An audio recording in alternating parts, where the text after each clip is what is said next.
Hi, friends, it's Zamir, and welcome to the finale episode of Perspectives on Campus. I want to start off this episode with a couple thank yous because by the time this airs, I will already be back to school in London, Ontario. First off, thank you to everyone at Home Office and Steering Committee at OUSA. I was really nervous walking into the summer just because of the way COVID shifted everyone's lives, but I can confidently say that this has been one of my best summers yet, and it is 100% exclusively because of all of you guys.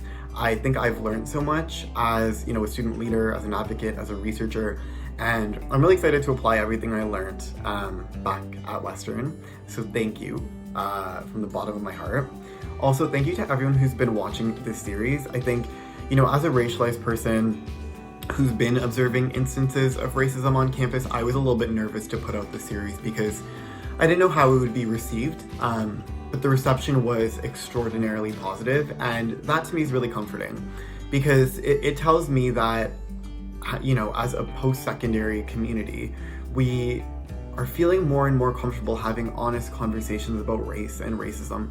And that means to me that we are one step closer to solving the problem and creating equitable university campuses. So thank you all so much for lending me your ears, your time, your attention and your support. And finally, thank you to everyone who participated.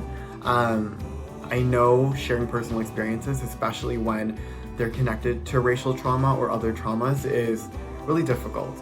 And everyone was so brave to share these stories. I know it often comes at, participants' expense, but there's so much that I have learned, that our OUSA community has learned, that all of our viewers have learned from all of our participants. And so to each and every single person who contributed, thank you so much from the bottom of my heart as well.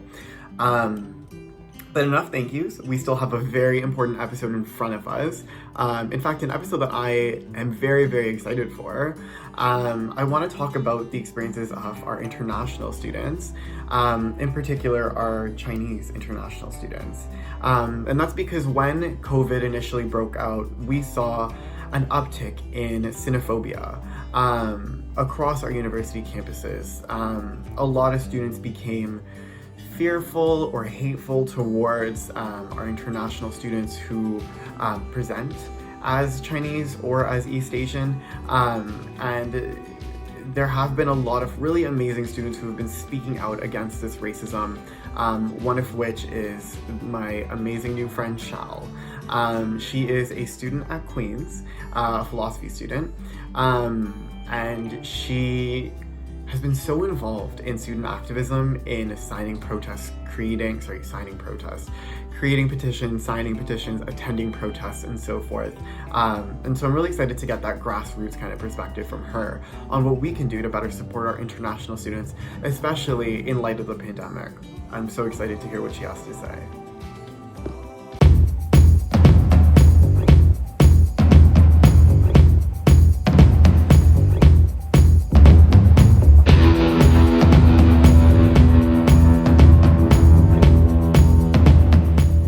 Hi, Shal. Thanks so much for being here with us today. I know you're currently overseas, so I'm just so appreciative that you made this work with all the time zones and everything.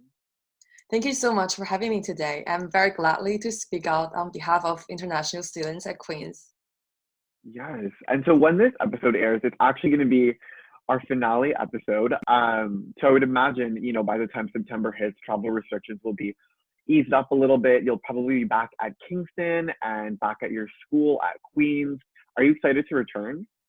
Yes, definitely. So when I return to Queens, I'll do my last year there. And at this point, I just miss all my friends. I miss the school, miss the campus life. And also I'm starting to think about the questions such as what can I do for my school, or what can I do to improve the situation for the future Chinese students at Queens? Yeah, and I am so happy that you are having a great time at Queen's. I'm curious, like what inspired you to go to Queen's? I know it's a great school. I love the AMS. Kind of just wondering what inspired you to go all the way? So at first, I remember 3 years ago, I did some research with my parents. And so Queen's is quite prestigious among the Chinese community. And also it's really great at advertising itself to our community. And so in my high school, there was a recruitment officer that came to my school and just told us all about the experience at Queen's, and it sounds so exciting. And so eventually I applied for Queen's, McGill, and Toronto, but I didn't get accepted to McGill. I did get accepted to Queen's and U of T, but I didn't think about U of T too much because the tuition was really high at that point. And so it was 3 years ago. The Queen's tuition at that time was 35,000 and U of T was 48,000.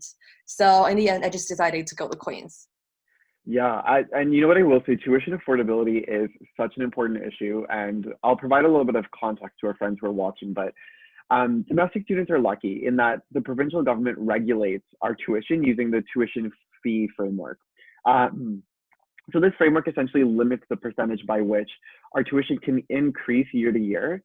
And this year, it actually provided us with a tuition freeze. So we're actually paying the same amount in the 2020-2021 school year as we were in the 2019-2021. But international students aren't so lucky. Excuse me. In 1996, the provincial government unregulated international student tuition.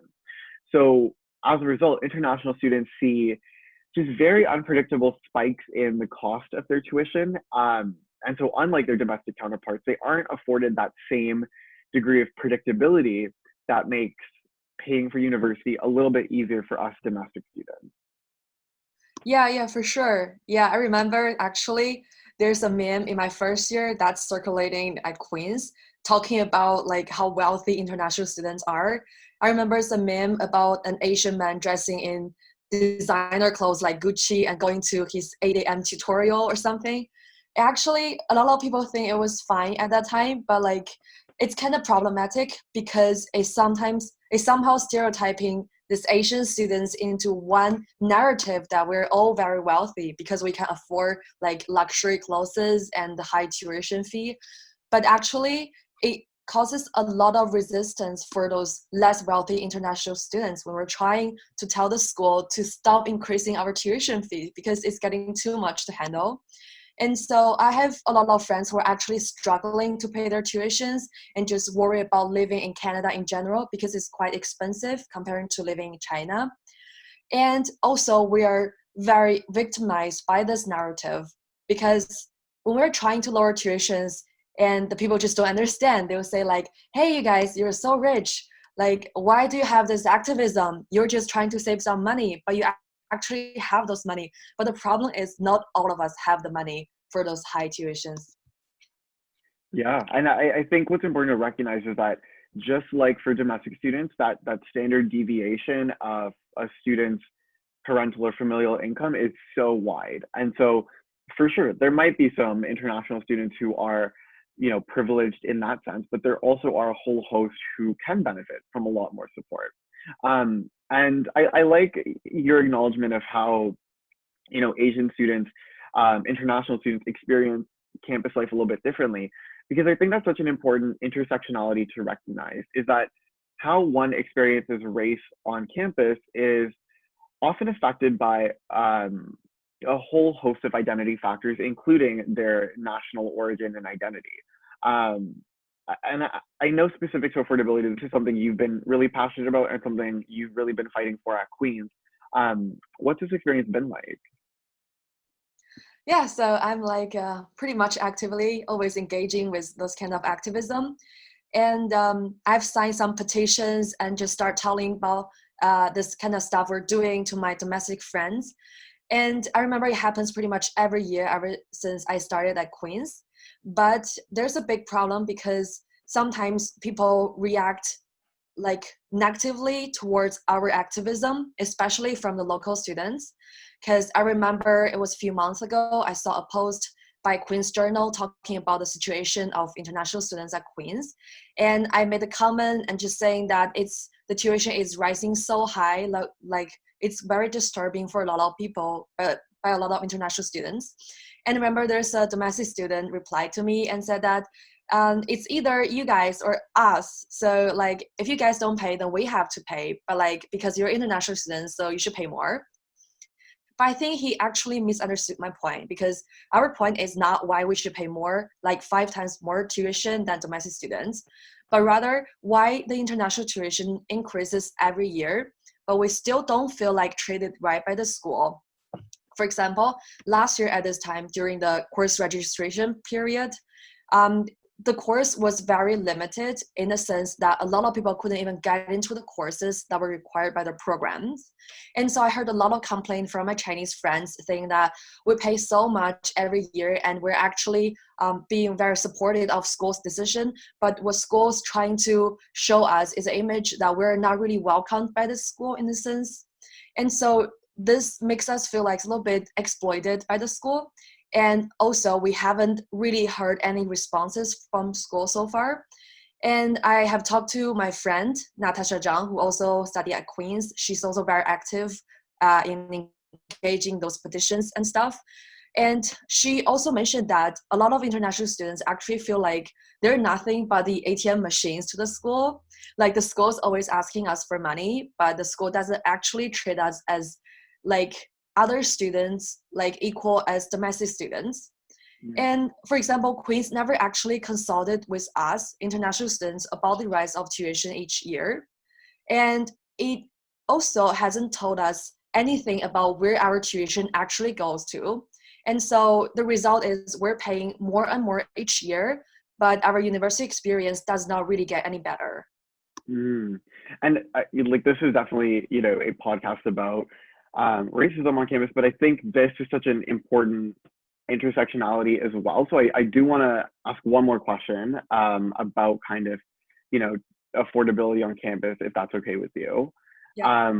Yeah, but I'm essentially wondering, tuition is very, very important, and tuition rates are one of the many elements that make university affordable or not. I think there's so many other things that can also complement or supplement, you know, more affordable tuition rates to make international students feel more comfortable and be better prepared to afford their university experience.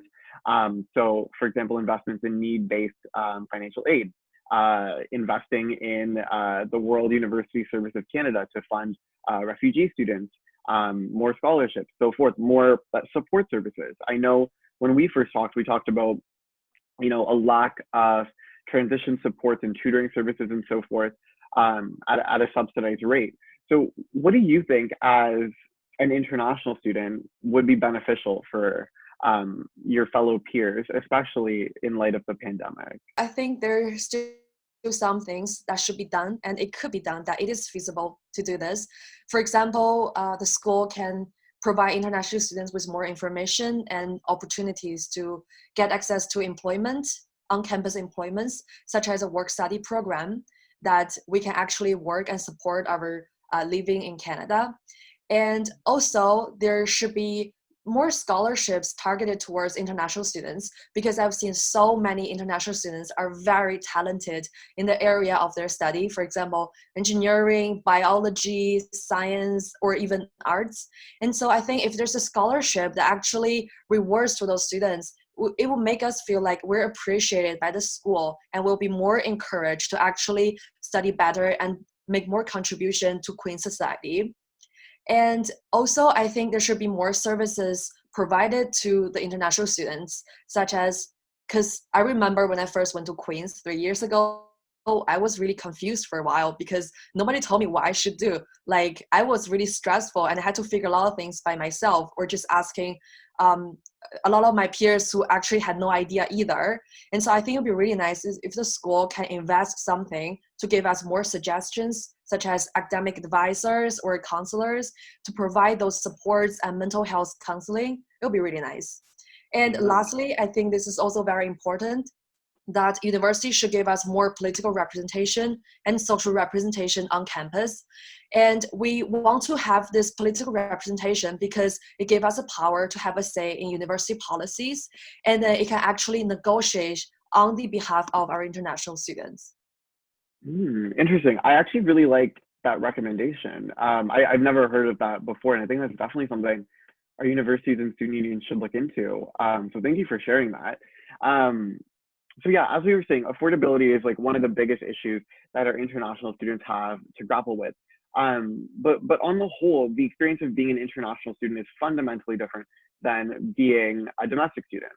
So for students like myself who haven't been in your shoes, what are other challenges that I should be aware about and advocating for?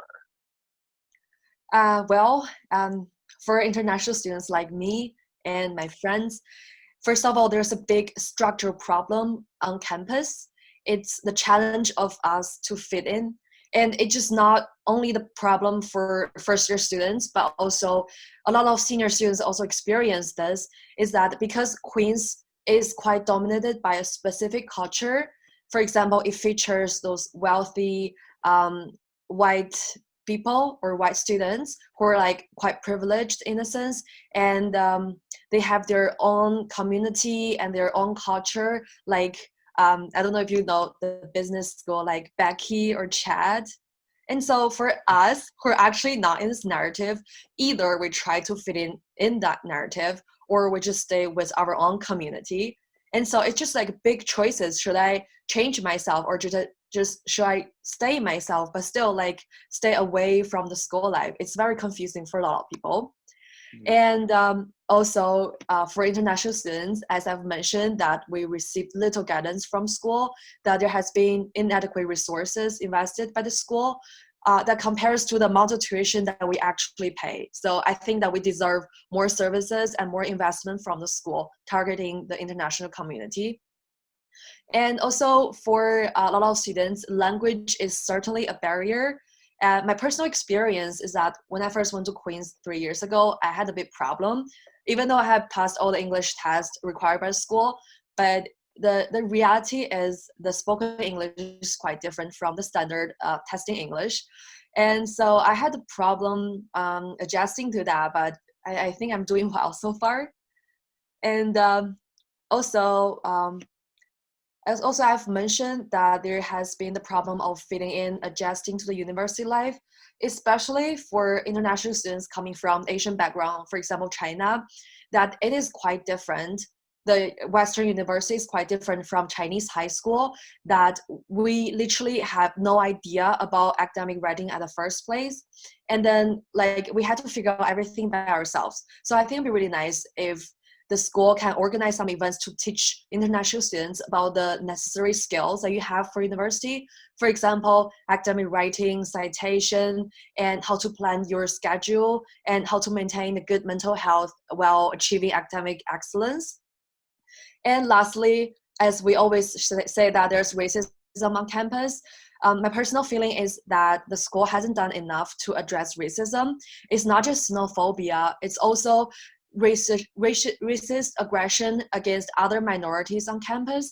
Because I remember a few years ago, there was a costume party that not only mocked Chinese students, but also Indigenous Canadian students and also people from other parts of Asia. And so as you might know that a few months ago, even one of the student trustees at Queens has involved in a racist party. And I think it's like the big mentality at school that should be changed. Yeah, and let me start off by saying, first of all, you are doing amazing. You are my favorite philosopher at Queens. So there is no need for any kind of insecurity on that end. But on the note of racism, yeah, you're right. And I what you referred to in that second incident, on February 1st of this year, Queens students held an off-campus coronavirus themed party where they, drank Coronas, they wore surgical masks, they decorated their walls with biohazard symbols, and it was a racist party, period, point blank. And as you mentioned, there was a student trustee who was in attendance, and you called for the immediate removal of this trustee, who attended the event and posted about it on social media. How did it feel seeing your peers attending a party like this one? I felt confused and also like a little bit outraged. Like I remember when I first read about this story on social media, I was actually like shaking because I couldn't believe that people will make fun of this tragic event that actually takes lives, thousands of lives from their beloved family and friends. And also one of my friends that I know well, she was actually quite affected by this COVID-19 because her relative in China actually passed away because of the coronavirus. And she has so many relatives that still worked as doctors these days and just to fight everything they can. And so like I was really confused because as you know that one of the students that attended the party was the student trustee at Queen's. So he's supposed to represent the interest of students, but instead he's actually represent the opposite of our interest. And so he definitely doesn't represent international students. And also his behavior is just trying to send out a message that it is okay to have this aggression on campus and to deliver this message that lives are just not valuable for domestic students. So I think it's very problematic for me personally. I find it really hard to accept. Yeah, and I'm so sorry for your friend's loss. I know, those are really difficult things to grapple with, and especially in light of the COVID party. One thing I'm particularly worried about is the lack of support for not just international students, but students in general who are seeking to remediate an instance of racism that they faced, or an instance of racial trauma. And one of my biggest concerns, specifically when it comes to international students, is that we're seeing international tuition rising, we're seeing international enrollment rising, but we're not really seeing coordinated increases in investments towards international support services. And this in turn, puts negative pressures on the existing support infrastructure. And it overburdens our universities without providing adequate resources to our peers. So one thing that this party really showed to me is just how badly we need to invest in anti-racism policies, initiatives, and supports on our campus. And kind of to the note you also made, I think it also showed me just the level of cognitive dissonance that domestic students have with their international and racialized peers' lives and lived experiences. We might be a whole ocean away from where, COVID initially had emerged, but that doesn't mean that we don't share degrees of, we don't share things in common with those communities. We don't have friends of friends, who are members of that community and so forth. So I really think we need to do a better job of being aware of what our international and racialized peers are experiencing and being empathetic towards that. Yeah. As you've said, empathy is a very important factor in playing this anti-racist campaign. And so I think that there's a problem of othering on campus. It feels like me, as international students and domestic students, we're separated by this invisible wall, that we live in our own social circles and that we don't really know what's going on in each other's lives. And so because we don't communicate and we are separated by this wall, and so for domestic students, for some of the domestic students, international students are not really seen as the living human beings on campus, but rather just like mere objects or ATM machines that school use every year. And so I think we need to break down this wall and to foster the communication between the different students, like students with different races, students from different backgrounds. And also, I've mentioned before, there's also a bigger structural problem on campus, is that the dominant culture at Queen's is still quite privileged and a little bit of racist. That's actually quite insensitive to the struggle of people with color.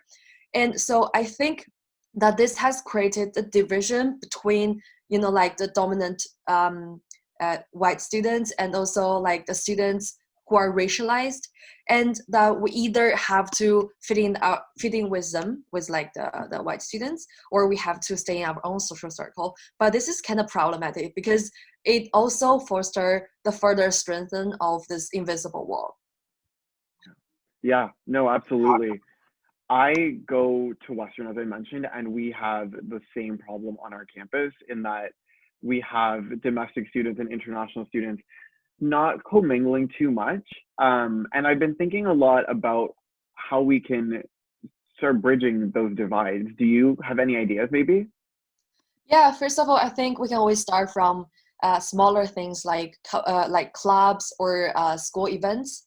For example, I think it's really nice if the clubs, especially like South Asian clubs or like Black community club, to host certain events to invite those students to come and have a look and to just like know about our culture. Because I remember last year, Queen's Taiwanese Club actually hosted the event. It's called Street Food Event, but you have to pay the ticket. It's very low though. It's also subsidized by the school, and they actually had great food there. And I remember just like having so much fun with my friends there.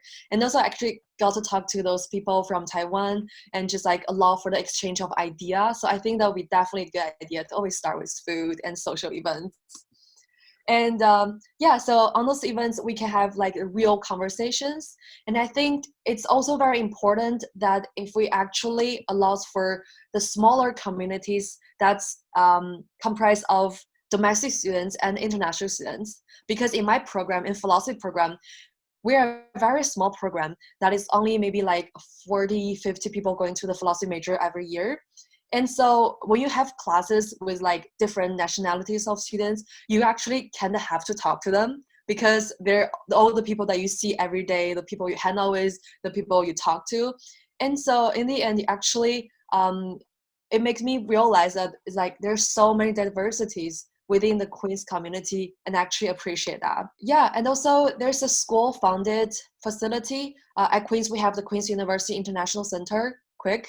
I've been to some events there, but I think that it's a little bit under budget. For example, I can definitely provide more services targeting international students specifically. So I think the school definitely should invest more to support the different activities of QUIC. Let me start off, by just saying I'm noticing a common theme in all of our, or a lot of our episodes, is that food is really bringing people together. So if you're planning something, an anti-racist initiative, maybe have food at the table. I totally agree. I love that. Yeah. And I liked what you were hinting at the end of your kind of observation, and that's, when we come to university, we're coming to learn. And in my perspective, not all of the learning happens inside the classroom. A lot of the learning happens just from connecting with people with different lived experiences. And so I think just forming bonds with our international and racialized peers really helps to expose us to different ways of being and knowing and learning. And that can really broaden our horizon. So I also have personal experience on this specific question. Like during my exchange year abroad, I got to study in one of the university colleges in Netherlands. And so university college operates on a very small scale that actually admits maybe 200 people every year. And so we also have a big common room in our building, and people go to classes all the time. And when they're off class, they're just hanging out in the common room and just like chat with their friends, play some instruments. And actually this kind of university college experience allowed me to know more about different nationalities, because I went to a lot of lectures with different students, and then after the class we just hang out at each other's home and just have a beer and wine and just talk about different culture, about personal experience. So yeah, I think the small community definitely foster the intercultural communication. I think I'd be remiss not to acknowledge the ways in which COVID has shifted how domestic and international students are able to interact. So for example, in many countries, social media sites that Canadians frequently use aren't accessible. And I'm just wondering, especially in light of COVID, how do we make sure that we're forming those connections between, domestic and international students, even from a distance and with these barriers in place? Yeah, the communication barrier is definitely a big problem in a technological sense, because as we all know that a lot of apps are not really accessible in China, such as Facebook, Instagram, or TikTok. Like I think we have a domestic TikTok in China, which I don't use. So I'm sorry if I'm maybe wrong about this. And so I think it's quite feasible for school to provide VPNs to all the students at Queen's, and especially for students from China, because it's very important for us not only that we can engage with friends, but also we can actually go on those Google Scholar and search for academic works that we actually need for our school. And because I remember that in some Chinese universities, the school actually provide VPN. and so people can still go on Instagram. So I think maybe Queens should also provide this to international students, considering that we pay so much money every year, and they're like a great population of Chinese students on campus, and that's very essential for us. Absolutely. And I think there's things that domestic students can also do to support our international peers. Just a couple days ago, I made a WeChat account, and shout out to my friend Oliver if he's watching. Thanks for helping me set up my account. But he has been teaching me how to use WeChat so that I'm able to stay in touch with my friends who aren't going to be in Canada next year. Just because like it's important to maintain and have those connections. It's actually so cool of you to do this, because I feel like it's very important to stay connected to your friends, and especially if you're trapped in different continents or different countries during this COVID time. But still, like we couldn't ask everyone, like every Canadian student, to set up a WeChat account. It's not really feasible. So I think it's definitely important for school to provide VPN so that Chinese students, we use Facebook, we use Instagram to actually go on Facebook just to check out what the friends are up to these days. And also, I think there's still a bigger problem is how to get domestic students willing to talk to their international peers. And that it's not just whether we have the platform, but it's also the mentality of trying to reach out and to know more about each other's lives. Yeah, and I think we need a cultural shift across our province, and I would even go as far as saying our country in that respect. I don't think, this divide between international and domestic students is just limited to schools like, Queens and Western. Obviously, we're able to speak to those a little bit better just because we have lived experiences there. But it's pervasive across, our province, and I think there's a lot of work that needs to be done in that respect. I just wanted to thank you for joining us today on Perspectives on Campus. I have learned so much from you, and the international student experience in particular, I've learned a lot about. So thank you for taking the time to speak with me and share your voice. Do you have any concluding thoughts you want to share with our friends who are watching? I want to thank you so much for giving me this opportunity to speak out on behalf of my international peers. And I really appreciate the initiative that you're doing, that you're actually talking to the students who have experienced racism on campus. And I acknowledge that there's still a lot of problems exist, but I know there are also a lot of activists such as me and you. We're trying to make this campus more culturally inclusive and more friendly to like all of the students. And I really hope that in the nearest future that all the problems can be addressed and we can just literally enjoy our learning experience, have a unique university life. I really appreciate that, Chell. And I love how we're ending this entire series on a happy note like that, and a really positive call to action. So thank you again for joining us, Chell, and thank you to everyone who tuned in every week. My name is Zamir, and this has been Perspectives on Campus. This was our last episode, but just because the show is coming to an end doesn't mean that our conversations on race have to. Let's keep the narrative going. Let's keep putting pressure on our institutions and our governments to take tangible steps towards anti-racist action. And let's keep uplifting activist voices and struggles.